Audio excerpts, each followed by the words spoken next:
شب قدر، اور شب قدر کی مناسبت سے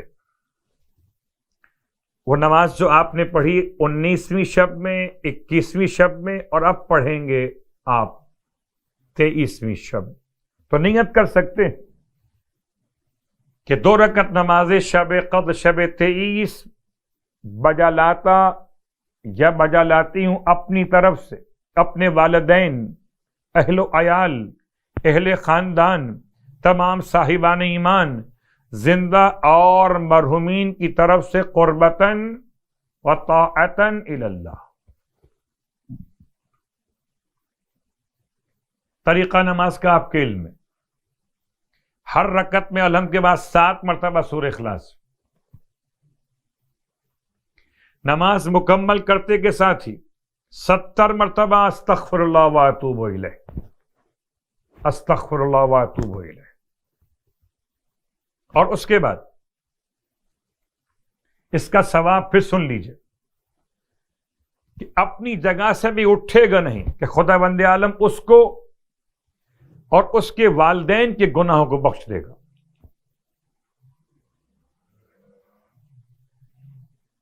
ایک اور نماز اسی شب کی 8 رکعت نماز، یعنی 4 نمازیں 2 رکعت کر کے پڑھی جائیں گی۔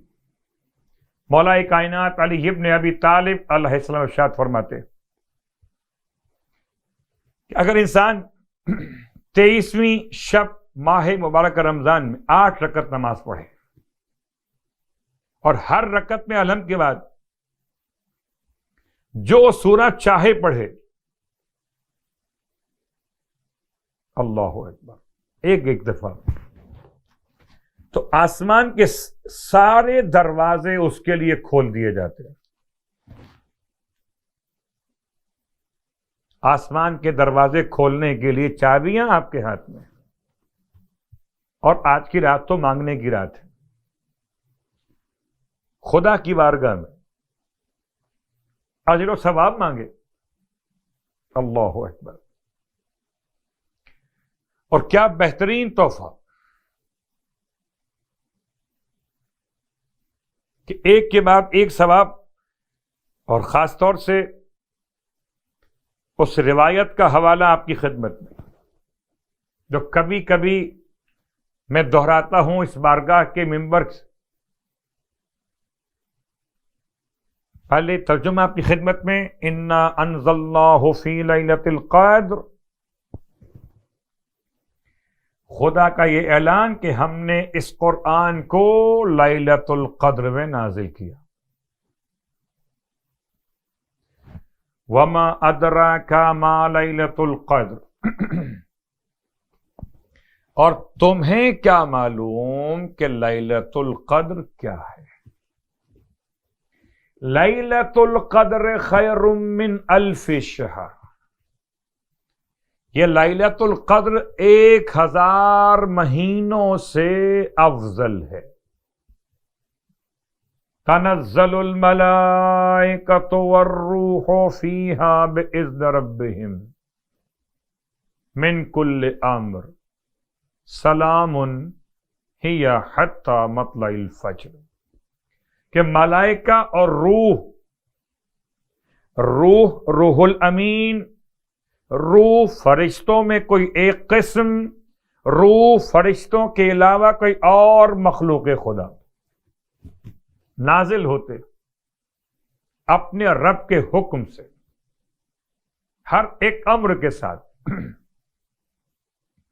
سلام، سلامتی ہی سلامتی، ہی حتی مطلع الفجر، یہاں تک کہ فجر طلوع ہو جائے۔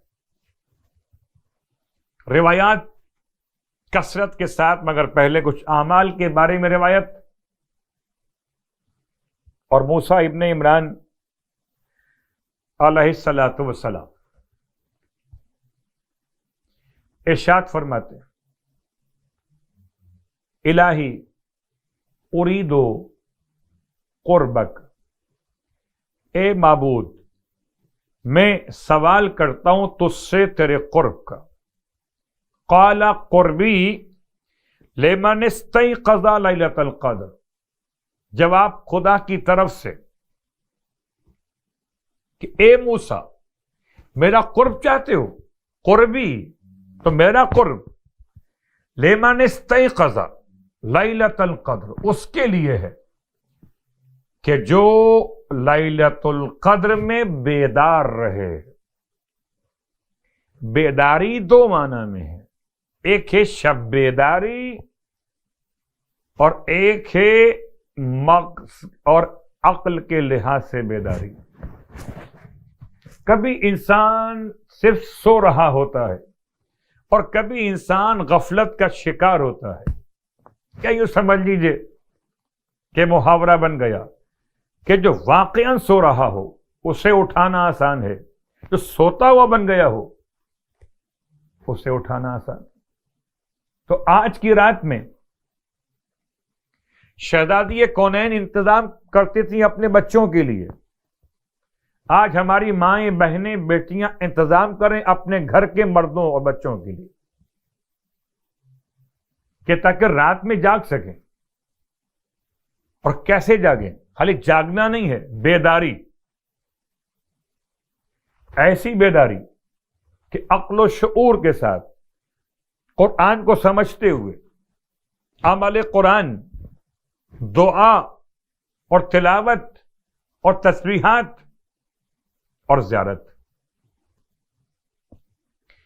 تو الہی ارید قربک، موسیٰ علیہ السلام فرماتے ہیں کہ پروردگار میں تیرا قرب چاہتا ہوں۔ قال قربی لمن استيقظ لیلۃ القدر، کہ میرا قرب تو اس کے لیے ہے کہ جو لیلۃ القدر میں جاگتا رہے۔ اللہ اکبر۔ پھر آپ فرماتے ہیں الہی ارید رحمتک، اے خدا میں تجھ سے تیری رحمت چاہتا ہوں۔ قال رحمتی لمن رحم المساکین لیلۃ القدر۔ ایک ہے قرب، ایک ہے رحمت۔ اے خدا میں تجھ سے تیری رحمت چاہتا ہوں۔ قال جواب ملا رحمتی، اس کے لیے رحمت ہے میری کہ جو مساکین پر رحم کرے لیلۃ القدر۔ تو آج کی رات میں مسکین و یتیم پر رحم کرنا کیسے ممکن ہوگا؟ رحم کرنا ایک طریقہ تو یہ صدقہ نکالنے کا، رحم کرنے کا، کہ انسان آج کی رات صدقہ نکالے۔ پہنچائے گا کیسے؟ تو ایک طریقہ یہ بھی کہ پہلے سے قرض حسنہ کے نام پر پہنچا دیا جائے، اور جب آج کی رات آئے تو اس قرض حسنہ کو صدقے میں شمار کر لے۔ تو الہی ارید رحمتک، موسیٰ ابن عمران علیہ السلام کا یہ کہنا کہ مالک میں تیری رحمت چاہتا ہوں۔ قال رحمتی لمن رحم المساکین لیلۃ القدر، کہ میری رحمت تو اس کے لیے ہے کہ جو مساکین پر رحم کرے لیلۃ القدر میں۔